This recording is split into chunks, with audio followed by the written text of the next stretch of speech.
Olá, minhas amigas e meus amigos, tudo bem com vocês? Eu sou Gustavo Eugênio do CGE Consultoria e Estudos Jurídicos.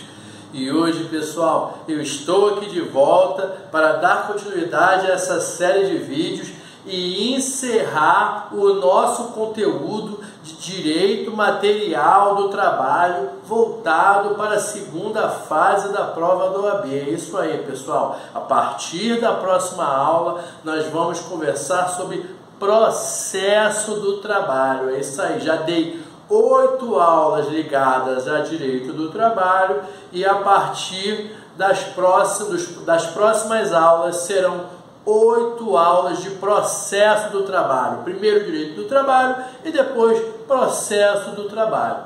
Pessoal, mas antes de mais nada, eu peço para que vocês acionem o sino de notificações para que continuem recebendo esse conteúdo ligado a direito do trabalho e processo do trabalho.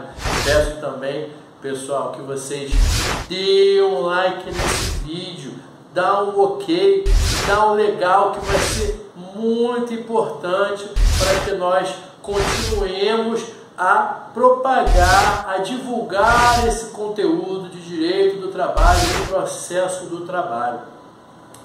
E peço também para que você compartilhe esse vídeo com seus amigos, com suas amigas, com todas aquelas pessoas que estão estudando direito do trabalho e processo do trabalho, para aquela pessoa que você conhece que está fazendo a segunda fase de processo do trabalho. Se por acaso a sua amiga, a sua prima, o seu primo, o seu sobrinho, ele não está fazendo a segunda fase, mas ele vai fazer a primeira fase da próxima prova da OAB, do 40º exame de ordem, esse conteúdo também será importante. E esse conteúdo também é importante para os novos advogados e para as novas advogadas que estão conhecendo a prática trabalhista, conhecendo o direito do trabalho e processo do trabalho.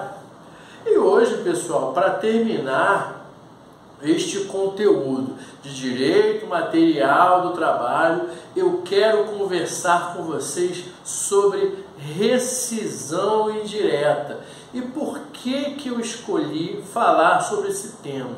Pessoal, poderíamos aqui falar sobre vastos assuntos, temos muito conteúdo para falar. E no decorrer desses anos eu tenho conversado com vocês sobre vários temas, porque a área de direito do trabalho e processo do trabalho é muito extensa e temos muitas informações para partilhar para vocês. E só o dia a dia vai nos trazendo essa possibilidade de aprender e compartilhar. Mas para quem está começando, precisa ter um norte, precisa ter aquela parte inicial, aquela parte básica. E dentre os assuntos que eu sempre falei e sempre acho do mais básico do direito material do trabalho, pessoal, é a rescisão indireta. Rescisão indireta, despedida indireta, rescisão forçada, justa causa do empregador. Essas são algumas nomenclaturas que a doutrina utiliza para falar sobre rescisão indireta. E a rescisão indireta, propriamente dita, é um dos assuntos que a advogada trabalhista, o advogado trabalhista mais se depara. Você irá descobrir na sua prática forense que em vários momentos, em várias reclamações trabalhistas, quando você for realizar as suas e assistir às audiências trabalhistas, rescisão indireta é um tema muito comum, porque está ali vinculado às obrigações das partes, as obrigações, notadamente, as obrigações do empregador. E o que é conceitualmente a rescisão indireta? É quando o empregador deixa de cumprir as obrigações prescritas no contrato contrato de trabalho e a partir desse momento o empregado ele pleiteia a rescisão indireta, ou seja, a justa causa do empregador. Ele decide rescindir o contrato de trabalho com o empregador em virtude desse inadimplemento contratual. É a famosa justa causa do empregador. Da mesma maneira que o artigo 482 da CLT, ele fala da justa causa, a famosa justa causa, só que nessa justa causa do 482, é o empregador que aplica a justa causa no empregado. Na rescisão indireta é ao contrário, é o empregado que aplica a justa causa ao empregador. Falei na aula passada que todos os direitos e obrigações que o legislador concede ao empregador, ele concede ao empregado e vice-versa, para você ver como é que funciona o raciocínio do legislador. E na prática trabalhista, por que isso é muito comum? Você vai perceber, como operador do direito, que por mais que sejam estipulados contratos, seja contrato de trabalho, seja um contrato na área civil, é muito comum esses contratos eles não serem cumpridos. Isso acontece no nosso dia a dia. E o judiciário ele está aí para proteger a manutenção e o cumprimento dos contratos. Uma vez que esses contratos eles não são cumpridos por uma das partes, a outra parte ela tem o direito de questionar esse inadimplemento contratual perante o judiciário. É essa a grande verdade aqui da nossa conversa. E olha aqui o artigo 483. Quando nós formos conversar sobre rescisão indireta, pessoal, nós vamos direto para o artigo 483 da CLT. Ele tem vários incisos ali, vários itens, melhor dizendo, de A, se eu não me engano, de A a G. Ele vai dar várias possibilidades que o empregado ele terá de rescindir o seu contrato. Quer ver um exemplo aqui? Eu coloquei para nós, fica mais fácil para nós conversarmos alguns exemplos, né, para você perceber como é que funciona e depois você na sua casa você vai se debruçar sobre o artigo 483 e vai ler ele na íntegra, 1, 2, 3, 5 vezes, quantas vezes forem necessárias para você, na medida do possível, decorar esse artigo. Por exemplo, no artigo 483A, item A da CLT, olha o que ele nos fala. Pode o empregado rescindir o contrato de trabalho quando a empresa obriga ele a realizar atividades superiores à sua força. Por exemplo, ele vai exigir que uma mulher ou que um jovem aprendiz comece a carregar materiais acima do peso estipulado.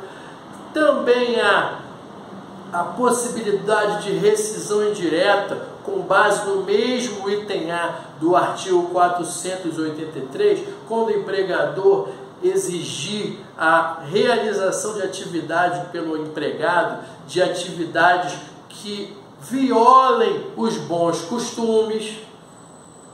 Por exemplo, pode determinar que uma empresa exija que uma menor aprendiz utilize uma roupa fora do decoro com base na vestimenta. Pode exigir, por exemplo, uma possibilidade, o empregado, ele não pode exigir que o empregado ou a empregada realize atividades alheias ao que foi pactuado, ao que foi contratado. Por exemplo, ele foi contratado para trabalhar como caixa de uma empresa. Aí a empresa obriga ele a ser office boy e pagar conta e comprar pão. Já vi muito empregado ter que comprar pão na lanchonete para os funcionários fazerem lanche. Tem muita empresa que manda o empregado ir lá no banco, sacar dinheiro, pagar conta. Isso é uma atividade alheia. Atenção, sempre vai ter aquele contraponto com acúmulo de função e desvio de função. Nós, advogados, principalmente quando estamos pela reclamada, sempre vamos nos ancorar no artigo 456, que fala que quando o contrato de trabalho ele é preenchido, ele é escrito ali, o empregado ele tem que realizar as atividades que guardam relação e de continuidade com aquela atividade ali exercida. É lógico que acúmulo de função, desvio de função, alterações contratuais, como a gente sempre estuda aqui no artigo 468 da CLT, sempre vai ser avaliado pelo juiz. Mas o que acontece é o seguinte aqui na rescisão indireta. Quando você verifica que o empregador obrigou o contratado, o reclamante, a realizar uma atividade totalmente desconexa com o contrato de trabalho, esse funcionário, esse reclamante, pode ajuizar reclamação de rescisão indireta com base nesse item A. Temos outras possibilidades aqui. Muito comum é o item D, não cumprimento por parte do empregador das obrigações contratuais. Empregador que não paga salário, empregador que não paga o salário na data correta, o empregador suprime o vale alimentação, o ticket refeição, o empregado no contrato de trabalho tinha alguns direitos que foram suprimidos pelo contratante. Tem várias outras possibilidades aqui. Só esse item D, geralmente a rescisão indireta tem por base inadimplementos que você pode colocar aqui, se basear no item D do artigo 483 da CLT. Obrigou o empregado a trabalhar horas extras de forma reiterada. Por quê, pessoal? Porque as horas extras é algo excepcional. Mesmo quando a empresa ela paga as horas extras efetivamente trabalhadas, as horas extras elas são excepcionais. Segundo a segurança e medicina do trabalho, o ideal é o que, pessoal? Que não se façam horas extras. Horas extras em excesso afeta a saúde física do trabalhador, afeta a saúde mental, afeta o social, porque o trabalhador ele não está vivendo em sociedade, ele não está vivendo em família. Tudo isso é avaliado pela legislação e pela doutrina. Você deve saber muito bem que todos os adicionais são vistos como excepcionais. Não é porque você recebe as horas extras que você vai trabalhar eternamente. Inclusive a própria legislação ela é clara quando ela fala das horas extras, máximo de 2 horas por dia. E repito, leia esse artigo de forma excepcional. Nenhum trabalhador vai ficar 10 anos trabalhando todos os dias 2 horas a mais, porque não é isso que o legislador quer. Não é isso que o espírito da lei quer.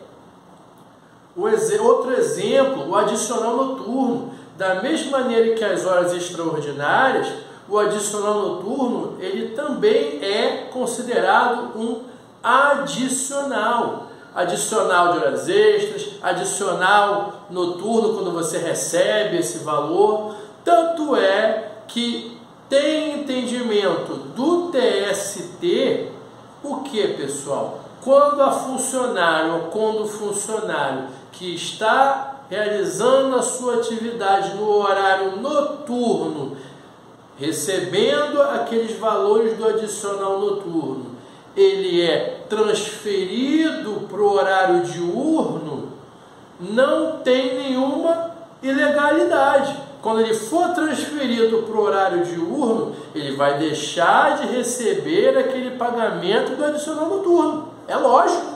Ele não está mais trabalhando de madrugada, de 10 às 5. Então ele não tem direito àquele adicional. E muitas vezes tem esse tipo de reclamação na Justiça do Trabalho, mas já está pacificado no TST, pessoal. Já tem súmula sobre isso. Por quê? Porque o legislador, ele entende que o trabalho diurno, ele é mais favorável ao trabalhador. Então, se teve a troca do noturno para o diurno, a Justiça do Trabalho entende que isso é salutar, entende que isso é verdade. É verdade não, é o correto, é o certo, é mais saudável. Então, da mesma maneira, o trabalhador trabalha na atividade noturna, de 22 às 5 da manhã, conforme prevê o artigo 73 da CLT. E ele não recebe adicional noturno por isso. É uma das violações. Se ele trabalha hora extra e não recebe o pagamento por essas horas trabalhadas, é uma violação. Se ele trabalha no horário diurno, noturno, e não recebe também o adicional, é uma violação. Se ele não almoça no período contratado de 1 hora e não recebe a contraprestação nesse sentido, essa indenização, também. Se ele trabalha em local com agente periculoso ou insalubre e não recebe nenhum adicional de periculosidade ou de insalubridade, é outra violação. Como eu falei, supressão de auxílio alimentação são violações que nós encontramos aqui no item D.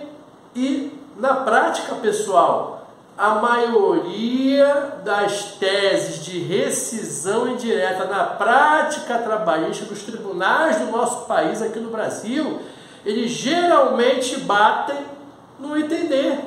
Tem outras possibilidades, como nós estamos vendo aqui, mas geralmente é assim, porque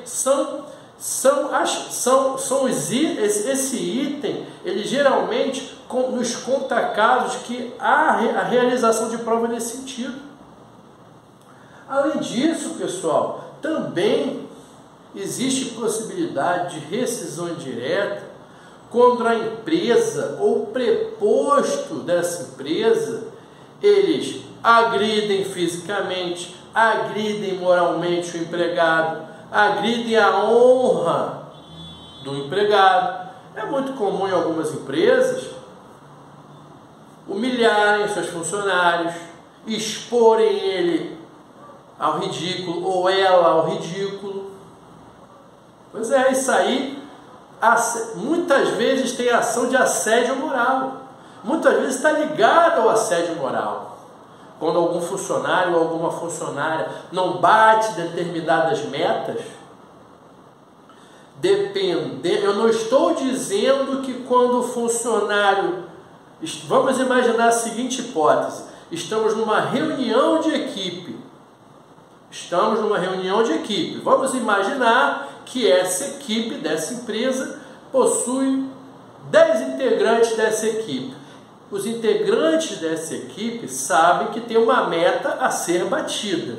Cobrar meta não dá dano moral. Cobrar meta não é justificativa para o empregado ajuizar rescisão indireta. Já vi juíza falar na minha frente para a autora, eu do outro lado defendendo a empresa, a autora reclamando que era cobrada por metas. A juíza olhou para a cara dela e falou: eu não estou te entendendo. Eu aqui no Tribunal Regional do Trabalho aqui do Rio de Janeiro, eu também sou cobrada por metas. Eu tenho que prolatar X sentenças. E eu tenho certeza que se eu não bater essas metas, eu não serei promovida. E está tudo certo. Porque foi uma escolha minha. Ela até comentou o fato de ter sido gestante por 3 vezes e demorar para ser promovida a juíza titular. Cá entre nós aqui, estamos em dezembro de 2023. Essa audiência que eu estou falando aqui para vocês foi lá por 2014, entre 2014 e 2015, não me lembro exatamente. E agora em dezembro de 2023, ou final de novembro, ou dezembro de 2023, que eu vi no site do TRT-RJ essa juíza, essa magistrada ser promovida a juíza titular. Vamos imaginar, viu? Vamos imaginar que essa audiência foi em 2015. 8 anos se passaram pela si. Porque o que ela falou? Eu já sou juíza há um relativo tempo, decidi ter 3 filhos. Toda hora eu tenho licença maternidade. Eu vou compreender se o Tribunal Regional do Trabalho não me colocar na frente da prioridade para promoção. Ele vai colocar quem está atuando mais para ele. E a juíza falou isso. Veja como até a juíza tem esse bom senso. Eu não estou dizendo o que é certo e o que é errado. O que eu estou dizendo é que na vida há cobranças, na vida há metas a serem cumpridas. É do dia a dia. Então, imagina essa situação. Aí, nessa reunião desses integrantes, o superior, o gerente, o coordenador, o diretor, ele chega, vai lá e fala: olha só, fulano e fulano bateram a meta, fulano não bateu a meta. Não tem problema nenhum, pelo menos no meu entendimento. Se não tiver humilhação, essa que é a verdade. É lógico, tem superior que sabe falar. Tem outros superiores que não têm o mínimo tato para falar. E na Justiça do Trabalho vem muita testemunha dizendo que aquela funcionária não batia a meta, que aquele funcionário não batia a meta, mas falava que ele era humilhado, falava que o diretor chamava de idiota, falava que o superior chamava aquela funcionária ou aquele funcionário de incompetente, de lerdo, de fraquinho, qualquer nome que eu possa dar aqui para vocês, pessoal. Então, esse tipo de conotação, esse tipo de comentário pejorativo, chamar de idiota, de lerdinho, de lerdinha, de fraquinha, de devagarzinha, de lentinha, aí você está agredindo a moral daquela trabalhadora e daquele trabalhador. Poderia dar aqui outros exemplos, mas basicamente é isso. Agora, falar que fulano bateu meta e fulano não bateu meta, não vai colar na Justiça do Trabalho. E se por acaso o juiz der, existe possibilidade de ser reformado. Então, a gente tem que entender, encontrar um equilíbrio, para nós percebermos quando e como nós vamos realizar certos pedidos. E geralmente esse pedido aqui, ele está muito ligado à assédio moral. Mas aí tem que comprovar o assédio moral, que aí é outro assunto. Temos muitas possibilidades aqui nesse artigo 483, pessoal. Agressão física, como eu já disse. Se os funcionários entram na via de fato e o superior agride, ou o preposto, não precisa nem ser superior, um funcionário de mesmo patamar que o outro, eles brigam e entram na via de fato, com socos e pontapés, daquela forma, sem justificativa, foi um preposto daquela empresa agredindo um funcionário. Esse funcionário ele pode muito bem requerer a rescisão direta por conta dessa agressão, independente de outras sanções cabíveis, seja civil, seja criminal, elas não se misturam. O parágrafo 2º aqui, pessoal, o parágrafo 3º do artigo 483, quando a gente está conversando sobre rescisão direta, também é um parágrafo muito interessante, que cai em exame de ordem, e eu já vi isso muito acontecer no dia a dia. O parágrafo 3º, ele dá a possibilidade, quando o pedido de rescisão indireta se basear no item D e no item G, de o funcionário ou a funcionária escolherem permanecer ou não na empresa. Por quê, pessoal? Existem algumas violações da empresa que não afetam o dia a dia.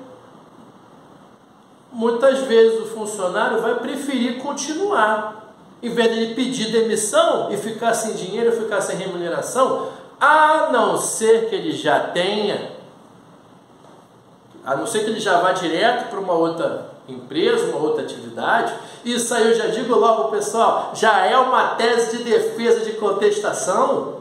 Muitas vezes a pessoa pede a rescisão indireta, diz que teve violações, mas o que ela quer na verdade?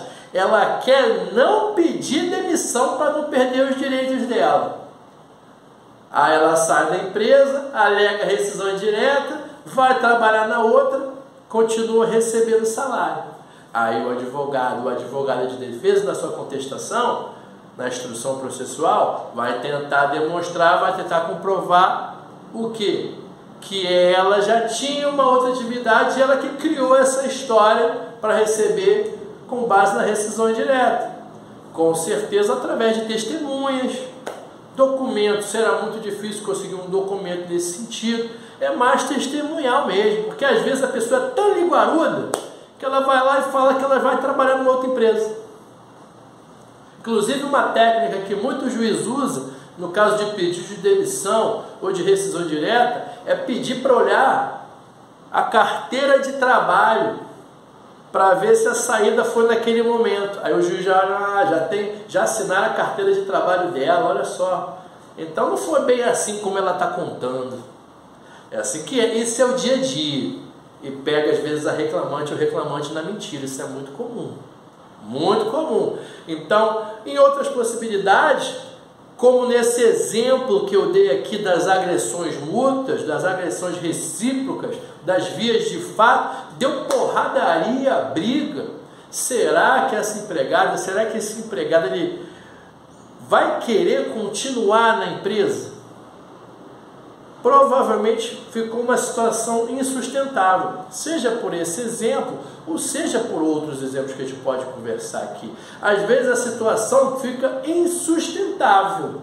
Aí o reclamante, ele pode requerer a rescisão indireta e sair. É lógico que ele não vai receber. É quase como se fosse um pedido de demissão. Ele vai pegar as coisas dele e vai embora, porque ele que está querendo ir embora. Ele só vai receber as verbas rescisórias com base na rescisão direta. Ele vai ter que procurar um advogado, entrar com a rescisão direta e ter a ação, a procedência dessa ação, que não é tão rápido assim, já aviso logo. Pois é assim que funciona. Ou então ele pode permanecer. Recentemente, eu prestando serviço para uma empresa, tinha um funcionário lá que estava atuando na empresa, atuando na empresa, mas ele já tinha uma reclamação trabalhista. Como eu não conheço esse caso concreto, que não fui eu que atuei nesse processo, eu não sei se teve pedido de rescisão direta ou se foi uma reclamatória normal. Mas existe a possibilidade da rescisão indireta e o funcionário continuar trabalhando. Como bem lembra aqui o parágrafo 3º do artigo 483 da CLT. Então, pessoal, eu aconselho a você dar uma bela de uma lida nesse artigo, porque esse é um dos artigos mais importantes da CLT, mais importantes da advocacia trabalhista. Advogado e advogada, em hipótese nenhuma, podem desconhecer a rescisão indireta. por ser a rescisão indireta um dos instrumentos mais utilizados na Justiça do Trabalho. Ou seja, você como advogada de reclamante irá utilizar bastante e você também como advogado de empresa irá se defender bastante de rescisão indireta. Toda hora tem rescisão indireta na Justiça do Trabalho. Da mesma maneira que temos as reclamações normais, temos muita rescisão indireta. Não vou aqui comparar qual tem mais, qual tem menos. Talvez tenhamos mais reclamações trabalhistas, mas a proporção da rescisão indireta é muita coisa e você tem que saber. Tudo bem, pessoal? Eu espero que vocês tenham gostado dessa aula, gostado desse vídeo. Espero que vocês tenham entendido essas conceituações de rescisão indireta. Esse é um instituto muito importante da Justiça do Trabalho, da nossa prática forense trabalhista. Para quem vai fazer exame da ordem, tem que conhecer, é um dos temas que você precisa conhecer. Top 3 com certeza. Espero que vocês tenham gostado. Aqui o objetivo foi pegar assuntos dos mais relevantes que têm caído nas últimas provas, mas sem esquecer aqueles assuntos, aqueles temas clássicos que a gente não pode deixar passar. Tudo bem, pessoal? Desejo a vocês um grande abraço e até a próxima.